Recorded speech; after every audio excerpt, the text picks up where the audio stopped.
ఆనాడు నన్ను మేయర్గా చేసిన చంద్రబాబు నాయుడు గారు ఆయన ముఖ్యమంత్రిగా ఉన్నప్పుడే హైదరాబాద్, సికింద్రాబాద్, హుస్సేన్ సాగర్ తో పాటు ఈరోజు సైబరాబాద్ సిటీ తీసుకొచ్చింది కూడా చంద్రబాబు నాయుడు గారు. దాంట్లో ఎవరు కాదనలేదు.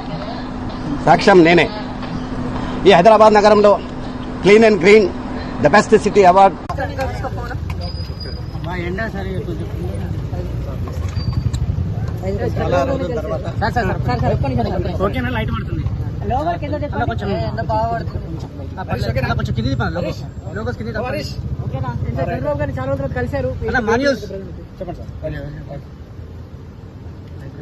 చాలా రోజుల తర్వాత ఒకప్పటి